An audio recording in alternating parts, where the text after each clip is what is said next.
चलते हैं जहां पर deputy CM Manish Sisodia budget पेश कर रहे हैं दिल्ली का। तो विधानसभा में यह बजट पेश हो रहा है, ध्यान को ज्यादा दर्शाती है।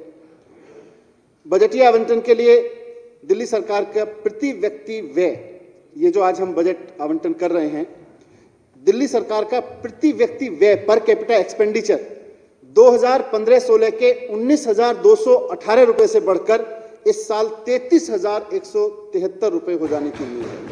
यानी सरकार की ओर से जो खर्च किया जा रहा है वो पर हेड प्रति व्यक्ति सरकार की ओर से जो खर्च किया जा रहा है वो 19,216 रुपए था, 18 रुपए था 2015-16 में, और इस साल 33,173 रुपए हो जाने की इसकी उम्मीद है।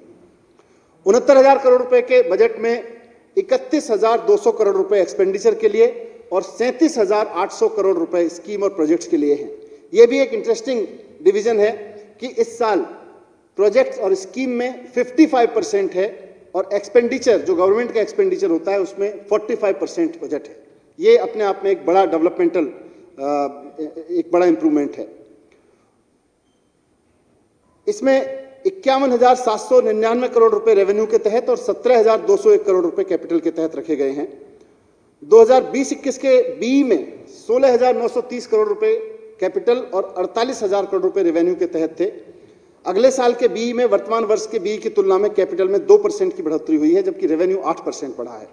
2021-22 में प्रस्तावित 17,201 करोड़ रुपए का कैपिटल 2014-15 में 7,430 करोड़ के कैपिटल से दोगुना हो चुका है। तो 2014-15 में जो कैपिटल वर्क था उससे आज हम दोगुने पे हो गए हैं। तो कैपिटल वर्क में भी काफी, दिल्ली की तरक्की में काफी आगे बढ़ी है चीजें। 2021-22 का प्रस्तावित बजट जो 2020-21 के 65,000 करोड़ रुपए के बी से 6.15% अधिक है और आरई जो इस साल का वर्तमान वित्त वर्ष का आरई है उससे 17% अधिक है। वित्तीय वर्ष 2021-22 के लिए प्रस्तावित 69,000 करोड़ रुपए के बजट से में से 43,000 करोड़ रुपए का कर राजस्व से आएगा, 1,000 करोड़ रुपए गैर राजस्व से, 325 करोड़ रुपए केंद्रीय करों में हिस्सेदारी से, 9,285 करोड़ रुपए स्मॉल सेविंग स्कीम से, स्मॉल सेविंग लोन से, 1,000 करोड़ रुपए पूंजीगत प्राप्तियों से, 6,000 करोड़ रुपए जीएसटी कंपनसेशन से, 2,088 करोड़ रुपए केंद्र सरकार के सेंट्रल स्पॉन्सर्ड स्कीम से और केवल 657 करोड़ रुपए भारत सरकार की अनुदान सहायता से और शेष राशि ओपनिंग बैलेंस से जुटाई जाएगी। अध्यक्ष महोदय, हमारी सरकार स्थानीय निकायों को 4,367 करोड़ रुपए का वित्तीय सहयोग उपलब्ध कराएगी। इसमें 2,298 करोड़ रुपए स्थानीय निकायों द्वारा योजनाओं, कार्यक्रमों, परियोजनाओं के कार्यान्वयन के लिए संबद्ध राशि के रूप में होंगे और 2,069 करोड़ रुपए बेसिक टैक्स असाइनमेंट बीटीए के रूप में होंगे। इसके अलावा स्थानीय निकायों को 1,805 करोड़ रुपए स्टैंप और पंजीकरण शुल्क और एकमुश्त पार्किंग शुल्क के हिस्से में उपलब्ध कराए गए हैं। हमारी सरकार इस प्रकार स्थानीय निकाय के बजट अनुमान 2021-22 में 6,172 करोड़ रुपए की वित्तीय सहायता दे रही है। अध्यक्ष महोदय, अब मैं 2021-22 के लिए कुछ प्रमुख योजनाएं, कार्यक्रम प्रस्तुत करूंगा, उनका विवरण प्रस्तुत करूंगा जो 21-22 के बजट का अभिन्न हिस्सा है। अध्यक्ष महोदय, जैसा कि मैंने आरंभिक वक्तव्य में उल्लेख किया था कि आजादी की सालगिरह की 75वीं वर्षगांठ के अवसर पर आगामी वर्ष देशभक्ति के वातावरण से ओतप्रोत रहेगा।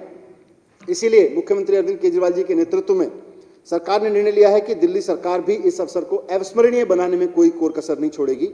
और जैसा कि मैंने बताया कि 75 साल पूरे होने से ठीक 75 सप्ताह पहले से देशभक्ति के कार्यक्रम शुरू हो जाएंगे। आगामी 12 मार्च से दिल्ली में देशभक्ति की एक कार्यक्रमों की श्रृंखला शुरू होगी और पूरी दिल्ली अभूतपूर्व तरीके से इस वर्ष को आन बान शान के साथ मनाएगी।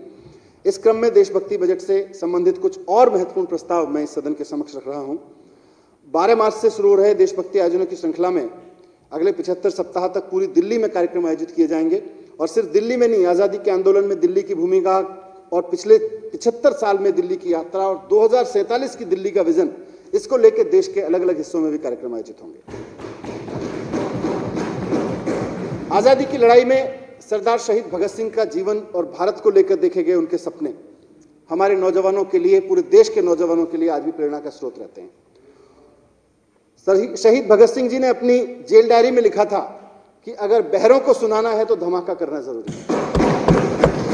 आजादी के 75वें साल में शहीद भगत सिंह जी के प्रेरक जीवन पर कार्यक्रमों के लिए अलग से 10 करोड़ रुपए का बजट हम रख रहे हैं, ताकि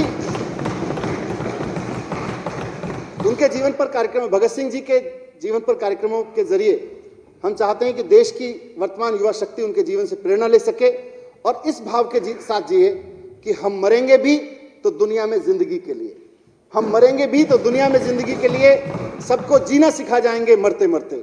ये ना समझो कि भगत फांसी पर लटकाया गया, सैकड़ों भगत बन जाएंगे मरते मरते। इस उद्देश्य के साथ एक अलग से पूरा कार्यक्रम शहीद भगत सिंह जी को समर्पित चलेगा, पूरी कार्यक्रमों की श्रृंखला। इसी तरह अध्यक्ष महोदय, भारत की आजादी से लेकर आजाद भारत की रूपरेखा बनाने का काम बाबा साहब भीमराव अंबेडकर ने जिस तरह किया, वो भी अपने आप में संघर्ष, देशभक्ति और दूरदर्शिता की एक बहुत अनोखी मिसाल है। बाबा साहब के लिखे संविधान की बदौलत आज हम ऐसे हिंदुस्तान में जी रहे हैं जहां जात पात का भेदभाव करना अमानवीय और असंवैधानिक माना जाता है।